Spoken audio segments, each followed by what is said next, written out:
BSc part third solid state physics.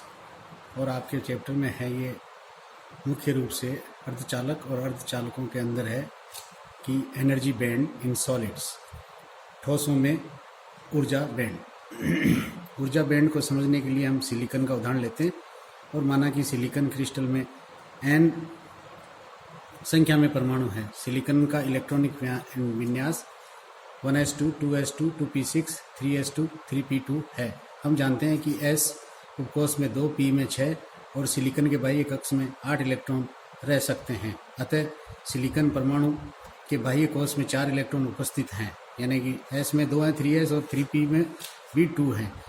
2 electron s में और 2 p में हैं। माना कि क्रिस्टल में उपस्थित परमाणुओं के मध्य की दूरी को परिवर्तित किया जा सकता है। ये कह रहा है कि क्रिस्टल के लिए क्या है,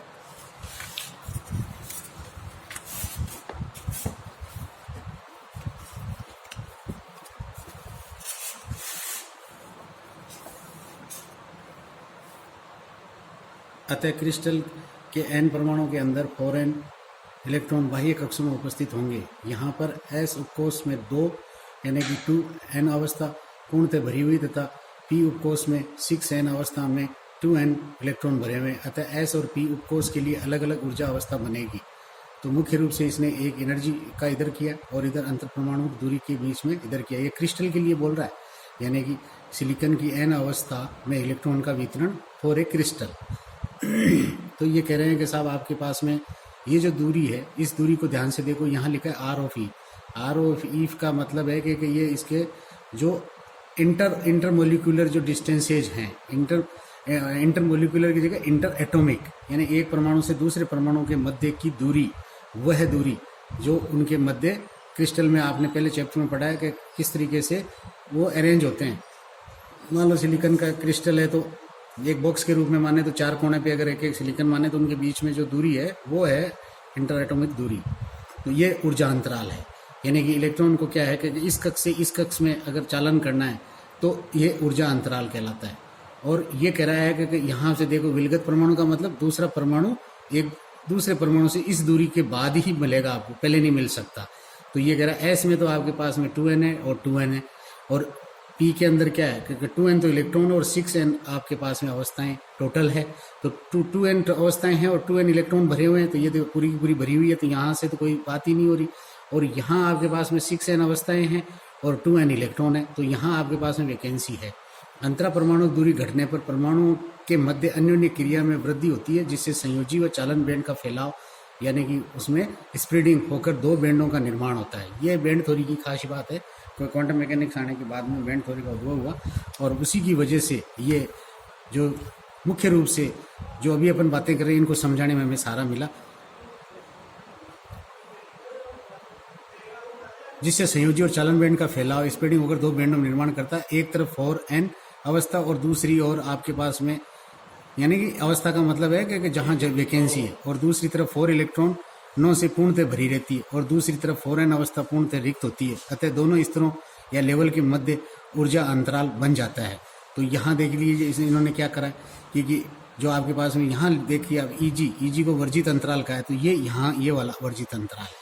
तो वर्जित अंतराल है जो क्या कहना चाहता है, ये ग्राफ क्या दिखा रहा है, ऊर्जा स्तर की ऊर्जा, और ये कह रहा है क्रिस्टल जालक की दूरी। यहाँ तक तो ये जो डायग्राम है वो तो है आपके पास में क्रिस्टल जालक की दूरी, क्रिस्टल लेटिस स्पेसिंग, और यह कह रहा है कि अंतरा परमाणु दूरी यानी इंटर एटॉमिक स्पेस। तो उसके लिए इन्होंने कहा है कि ये वाला फिगर बनाया इस प्रकार का। तो ये जो फिगर बना है ये आपके पास में क्वांटम मैकेनिक्स का सोल्व करने के बाद में हमें इनके करस्पॉन्डिंग जो प्राप्त हुआ है, एम्पलीट्यूड कह दो उसको, या ऊर्जा का जो मान प्राप्त है उसके लिए ये मान डॉट डॉट डॉट करके हमने ग्राफ बनाया। तो यहाँ क्या कहना चाहता है कि ये संयोजी बैंड है, संयोजी बैंड में 4 अवस्थाएं और 4 इलेक्ट्रॉन है। तो ये कह रहा है कि 4n अवस्था, 0 इलेक्ट्रॉन और चालन बैंड। तो यहाँ पे आपके पास में देखिए चालन बैंड है और मुख्य रूप से आपके पास में संयोजी इलेक्ट्रॉन है जो क्या होंगे नीचे, जैसे इसके अंदर यहाँ विराजमान थे वैसे यहाँ संयोजी इलेक्ट्रॉन विराजमान होंगे। पूर्णतः भरे हुए ऊर्जा स्तर जिनकी चालकता न्यूनतम होती है संयोजी बैंड या वैलेंस बैंड कहलाते हैं। वैलेंस बैंड की ये भी अपने आप में एक परिभाषा है कि आपके पास में वैलेंस बैंड कौन सा है, जिसके अंदर चालकता का मान न्यूनतम है, यानी कि कोई भी वहाँ खाली या रिक्त स्थान नहीं है। पूर्णतः रिक्त या 0 इलेक्ट्रॉन ऊर्जा स्तर को चालन बैंड या कंडक्शन बैंड कहते हैं, तथा दोनों बैंडों के मध्य अंतराल को वर्जित अंतराल या फॉरबिडन एनर्जी गैप कहते हैं। मुख्य रूप से यहाँ जितनी भी सॉलिड स्टेट में बात आएगी, यानी कि forbidden region, forbidden energy gap, या मुख्य रूप से ये जो वर्जित अंतराल है, ये क्या है आपके पास में ब्लोच वाले में भी आता है। ब्लोच वाले में भी क्या है कि ब्लोच फंक्शन है जो पर्टिकुलर जगह होते हैं, पर्टिकुलर जगह होते ही नहीं है, वहां पे कुछ पाया ही नहीं जाता। उदाहरण के लिए जर्मेनियम और सिलिकॉन के लिए ऊर्जा अंतराल को इस प्रकार से लिख सकते हैं।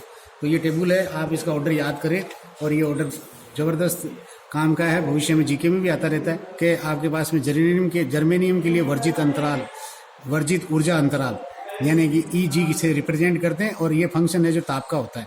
तो आपके पास में इसको इलेक्ट्रॉन वोल्ट में लिखिए, तो इलेक्ट्रॉन वोल्ट में लिख रहे हैं 7.85, यानी कि 0.7 से लेके 0.2, यानी कि मुख्य रूप से ये आपके पास में ढांचा है, और इसकी घात है जो 10 की घात -4, और इंटू कहने का मतलब इसने लिखा है कि टी, क्योंकि it is a function of a temperature. तो ये इस ऑर्डर की होगी। ताप रूम टेम्परेचर है तो हमने कह दिया ये ऑर्डर होगा। रूम टेम्परेचर से अगर ताप में वृद्धि कर दी तो ये ऑर्डर बदल जाएगा, यानी कि वो कहाँ क्या क्या वेरी करेगा, यानी कि 0.7 और आपके पास में 2, देखो 2 का मान ज्यादा है और 0.7 का कम है, तो इस टी के मान की वृद्धि से ये यहाँ तक पहुंच सकता है। जच गई। सिलिकॉन के लिए वर्जित ऊर्जा अंतराल है जो 1.2 और 3.6। तो देखिए इसका जो वर्जित अंतराल है और ये अंतराल है जिसके अंदर कितना गैप कम है, यहाँ गैप ज्यादा है, यानी कि अगर आप ध्यान से देखोगे तो इसको माइनस करोगे